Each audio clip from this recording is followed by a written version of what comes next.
Hello, welcome back. എല്ലാവർക്കും നമ്മുടെ പുതിയൊരു വീഡിയോയിലേക്ക് സ്വാഗതം. ഇന്ന് നമ്മൾ തയ്യാറാക്കുന്നത് അരിയും ചെറുപയറും വെച്ചിട്ടൊരു കിഡിലൻ ടേസ്റ്റിലൊരു പായസമാണ്.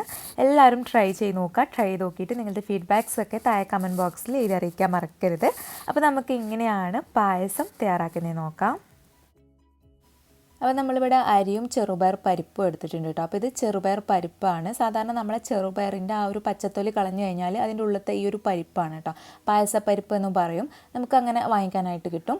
പിന്നെ ഇത് അരിയാണ്, ഉണങ്ങല്ലരി എന്നൊക്കെ പറയും. അപ്പോൾ ഇത് രണ്ടും ഞാൻ സെയിം അളവിൽ തന്നെയാണ് എടുത്തിട്ടുള്ളത്. രണ്ടും ഈ ഒരു കപ്പിലാണ് എടുത്തിട്ടുള്ളത് കേട്ടോ. ഇനി നമ്മൾ ഒരു പാനിലേക്ക് ചെറുപയർ പരിപ്പ് ചേർത്ത് കൊടുത്തിട്ട് നന്നായിട്ട് തന്നെ ഒന്ന് വറുത്തെടുക്കണം. ഒരു ലൈറ്റ് ബ്രൗൺ നിറാവുന്നത് വരെ ഒന്ന് വറുത്തെടുക്കാം കേട്ടോ. അപ്പോൾ നമ്മളിതൊരു മീഡിയം ഫ്ലെയിമിൽ വെച്ചിട്ടാണ് ഇത് വറുത്തെടുക്കുന്നത്. അപ്പോൾ നമ്മൾ ചെറുപയർ പരിപ്പ് ആയതുകൊണ്ട് തന്നെ ചില ആൾക്കാർക്കൊക്കെ ഗ്യാസിൻ്റെ പ്രശ്നമൊക്കെ ഉണ്ടാവും പരിപ്പ് കഴിച്ചു കഴിഞ്ഞാൽ. അപ്പോൾ അത് ഒരുവിധമൊക്കെ ഒഴിവാക്കാൻ വേണ്ടിയിട്ടാണ് നമ്മളിങ്ങനെ വറുത്തിട്ട് ചെയ്യുന്നത് കേട്ടോ. അപ്പോൾ ഇതിവിടെ റെഡി ആയിട്ടുണ്ട് കേട്ടോ. നല്ലൊരു ലൈറ്റ് ബ്രൗൺ നിറായിട്ടുണ്ട്. അപ്പോൾ ഞാനിതൊരു വേറൊരു പാത്രത്തിലേക്ക് മാറ്റുകയാണ്. ഇനിയാണ് നമ്മളിത് കഴുകിയെടുക്കുന്നത്. നമ്മൾ വറുക്കുന്നതിൻ്റെ മുന്നേ കഴുകിയിട്ടില്ലായിരുന്നു. അപ്പോൾ നമ്മൾ ഈ ഒരു പരിപ്പിലേക്ക് ഇനി നമ്മൾ അരിയും കൂടെ ചേർത്ത് കൊടുക്കുകയാണ്, ഉണങ്ങല്ലരി. ഇത് രണ്ടും പാടെ നമ്മൾ നന്നായിട്ട് മിക്സ് ചെയ്തിട്ടാണ് ഇത് കഴുകിയെടുക്കുന്നത്. ഇനി നമുക്ക് ശർക്കര ഒന്ന് ഉരുക്കിയെടുക്കാം കേട്ടോ. അപ്പോൾ ഞാനിവിടെ 1/2 കിലോ ശർക്കരയാണ് എടുത്തിട്ടുള്ളത്.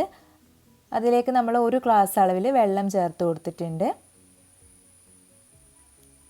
അപ്പോഴേക്കും നമ്മൾ അരി ഇവിടെ നന്നായിട്ട് തന്നെ കഴുകി എടുത്തിട്ടുണ്ട്. അപ്പോൾ അതൊരു കുക്കറിലേക്ക് ചേർത്ത് കൊടുക്കുകയാണ്. ഇനി ഇതിലേക്ക് നമ്മൾ തേങ്ങയുടെ 2ാം പാലാണ് ചേർത്ത് കൊടുക്കുന്നത്. ഇനി 2ാം പാൽ ഇല്ലെങ്കിലും കുഴപ്പമൊന്നുമില്ല, നമുക്ക് സാധാ വെള്ളത്തിൽ ഇത് വേവിച്ചെടുക്കാവുന്നതാണ് കേട്ടോ. നമുക്ക് ഏതായാലും 1ാം പാലിൻ്റെ ആവശ്യമുണ്ട്. ആ ഒരു സമയത്ത് ഞാൻ 2ാം പാലും കൂടെ എടുത്തു എന്നുള്ളൂ കേട്ടോ. അപ്പോൾ നമ്മൾ സാധാ വെള്ളത്തിൻ്റെ കണക്ക് പറയുകയാണെന്നുണ്ടെങ്കിൽ 1 കപ്പ് ചെറുപയർ പരിപ്പിലേക്ക് നമ്മൾ 3 കപ്പ് വെള്ളമാണ് എടുക്കേണ്ടത്.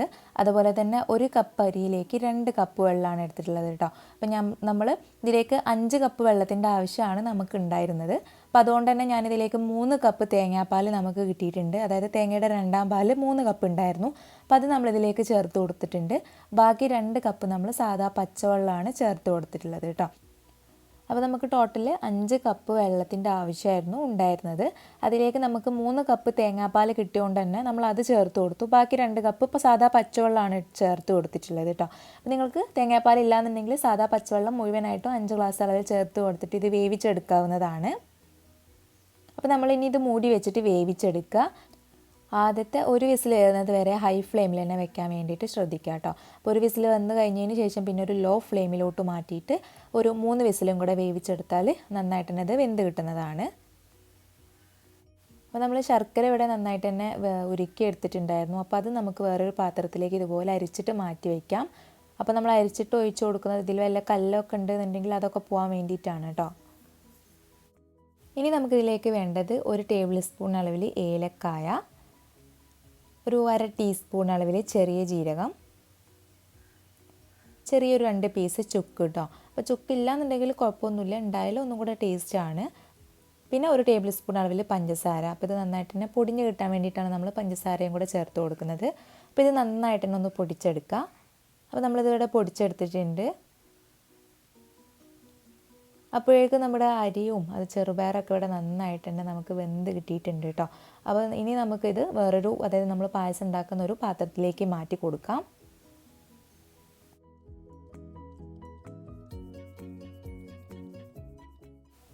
ഇനി നമുക്കിതിലേക്ക് വേണ്ടത് ശർക്കരയാണ് കേട്ടോ. അപ്പോൾ നമ്മൾ ശർക്കര ഉരുക്കി മാറ്റി വെച്ചിട്ടുണ്ടായിരുന്നു. അപ്പോൾ അതും കൂടെ അതിലേക്ക് ചേർത്ത് കൊടുത്തിട്ട് നല്ലപോലെ മിക്സ് ചെയ്തെടുക്കുക. എന്നിട്ട് നമ്മൾ ഫ്ലെയിം ഓൺ ആക്കിയിട്ട് നന്നായിട്ട് തന്നെ ഈ അരിയും ചെറുപയറും അതുപോലെ ശർക്കരയൊക്കെ വേവിച്ചെടുക്കണം. ഒന്നും കൂടെ നന്നായിട്ട് തന്നെ നമുക്ക് തിളപ്പിച്ചെടുക്കണം. അപ്പോഴാണ് അരിമക്കൊക്കെ നന്നായിട്ട് ഈ മധുരം പിടിക്കുള്ളൂ. അപ്പോൾ നമ്മൾ ഫ്ലെയിം ഓൺ ആക്കിയിട്ട് ആദ്യം നമ്മൾ പൊടിച്ചെടുത്തിട്ടുള്ള ഈ ഒരു ഏലക്കായുടെയും ജീരകത്തിൻ്റെയൊക്കെ ആ ഒരു മിക്സ് ചേർത്ത് കൊടുത്തിട്ടുണ്ട് കേട്ടോ. അപ്പോൾ ഇതും കൂടെ ചേർത്ത് കഴിഞ്ഞാൽ നല്ല സൂപ്പർ സ്മെല്ലാണ് ഉണ്ടാവുക. അപ്പോൾ ഇത് നല്ല പോലെ തന്നെ തിളച്ച് വരുമ്പോൾ നമ്മൾ കൈയെടുക്കാതെ ഇതുപോലെ നന്നായിട്ട് തന്നെ ഇളക്കിക്കൊണ്ടിരിക്കണം. അല്ലാന്നുണ്ടെങ്കിൽ ഇത് അടിയിൽ പിടിക്കും കേട്ടോ. അപ്പോൾ നല്ല പോലെ തന്നെ മിക്സാക്കിക്കൊണ്ടേയിരിക്കണം. ഇനി ഇതിലേക്ക് മധുരമൊക്കെ ഒന്ന് ബാലൻസ് ചെയ്യാൻ വേണ്ടിയിട്ടൊരു പിഞ്ച് ഉപ്പും കൂടെ ചേർത്ത് കൊടുത്തിട്ടുണ്ട്. ഇനി ഇത് ജസ്റ്റ് ഒന്ന് മിക്സ് ആക്കിയിട്ട് എടുക്കുക. ഇനി ലാസ്റ്റായിട്ട് നമ്മൾ കട്ടിയുള്ള തേങ്ങാപ്പാലാണ് ഇതിലേക്ക് ചേർത്ത് കൊടുക്കുന്നത്.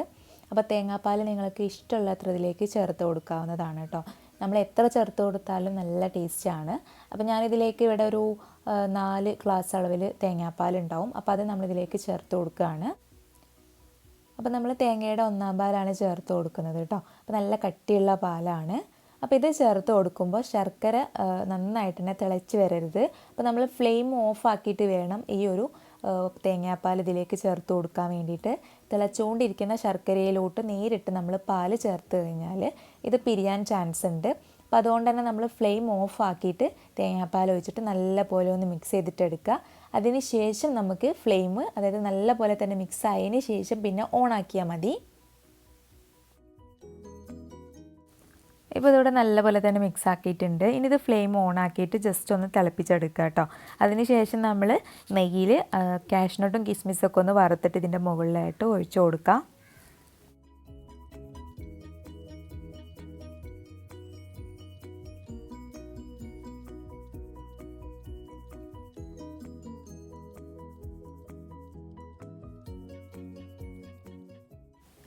അങ്ങനെ നമ്മുടെ ടേസ്റ്റി ആയിട്ടുള്ള സിമ്പിളായിട്ടുള്ളൊരു പായസം ഇവിടെ റെഡി ആയിട്ടുണ്ട്. എല്ലാവർക്കും ഈ റെസിപ്പി ഇഷ്ടമായിട്ടുണ്ടാകുമെന്ന് വിശ്വസിക്കുന്നു. ഇഷ്ടമായിട്ടുണ്ടെങ്കിൽ ലൈക്ക് ചെയ്യാനും ഷെയർ ചെയ്യാനും കമൻറ്റ് ചെയ്യാനും മറക്കരുത്. അതുപോലെ തന്നെ നമ്മുടെ ചാനൽ ആദ്യമായിട്ട് കാണുന്ന കൂട്ടുകാരുണ്ടെന്നുണ്ടെങ്കിൽ നിങ്ങൾക്ക് ഈ ഒരു ചാനൽ ഇഷ്ടമാകുന്നുണ്ടെങ്കിൽ സബ്സ്ക്രൈബ് ചെയ്യാനും മറക്കരുത്. സബ്സ്ക്രൈബ് ചെയ്ത് കഴിഞ്ഞാൽ അതിന് തൊട്ടുപുറത്തുള്ള നോട്ടിഫിക്കേഷൻ ബെല്ലുമേൽ ഓൾ നിങ്ങളുടെ പ്രസ് ചെയ്യുക. അപ്പോൾ ഞാൻ അപ്ലോഡ് ചെയ്യുന്ന എല്ലാ വീഡിയോസിൻ്റെയും നോട്ടിഫിക്കേഷൻസൊക്കെ നിങ്ങൾക്ക് കറക്റ്റായിട്ട് തന്നെ ലഭിക്കുന്നതാണ്. അപ്പോൾ ഇനിയും നമ്മൾ നല്ല ഉഷാർ വീഡിയോസൊക്കെ ആയിട്ട് വീണ്ടും വരുന്നത് വരേക്കും എല്ലാവരും സന്തോഷമായിട്ടിരിക്കുക, സേഫായിട്ടിരിക്കുക. Thank you friends.